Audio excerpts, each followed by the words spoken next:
Alright, the project I'm going to be covering in this video is applying a deck resurfacer to treat a old weathered deck. The state of this deck used to look a lot like its counterpart deck here on the right. Very weather worn, beaten over the years with rain, UV rays. And so the issue we're having with the deck looking nearly like this in all the sun areas was the splinters it was producing. And given the price of wood in recent years and figuring I could get some more life out of this, I figured I'd try a deck resurfacer. So what I went with was called Deck Correct. Bought it at Lowe's. A little bit pricey, but this stuff is really thick. It has these little micro beads in it that allow you to fill up to 1/4 inch cracks. And so that's really good because if you look up close to the deck, it had a bunch of little cracks in it. And then thereafter, this is about what it looks like. So it'll fill those cracks, and it also is supposed to seal down any splinters that are in place, so that way you don't continue to get them in your feet. Some tools. The main tool I use in the video is a tool I rented from Home Depot. It's a oscillating deck sander, something by that name. It works okay. It's expensive. It's about 6 to 8 bucks to rent for a day. That's not the expensive part. The expensive part, in fact, I'll show you here at the wood pile. Expensive part is you have to get these little pads that connect under it. So this will touch up against the deck sander's surface, then this connects to your sandpaper. These tear quite easily. You can see this one's not usable anymore. The sandpaper attaches on this side, and then this goes up on the sander.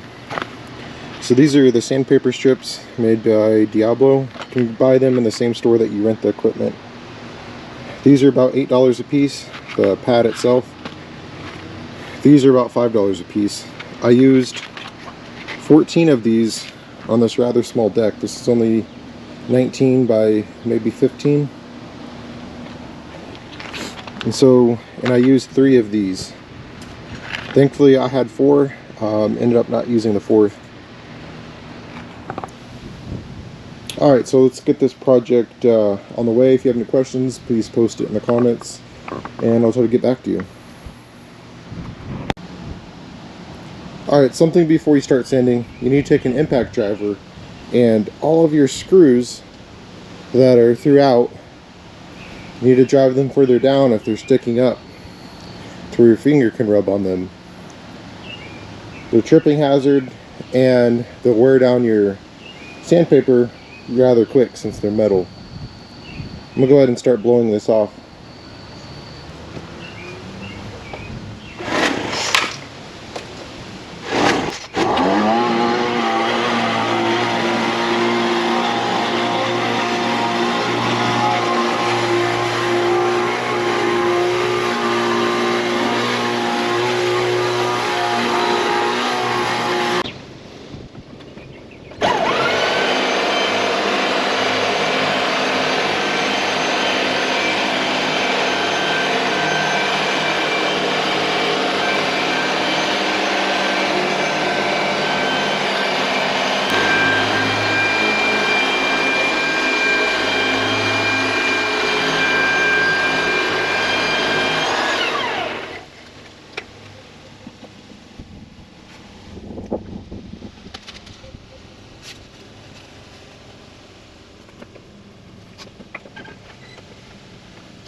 Alright, so I've had this deck correct sitting for 6 months now probably, so it's pretty separated.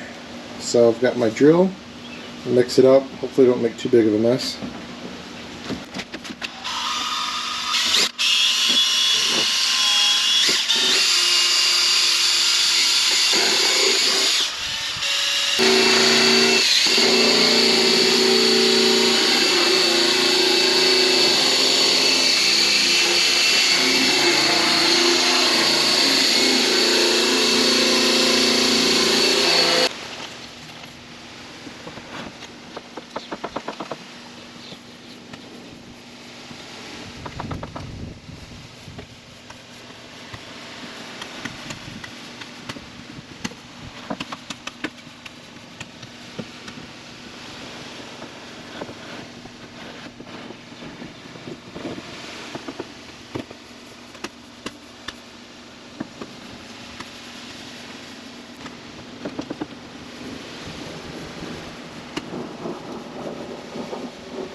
Bye.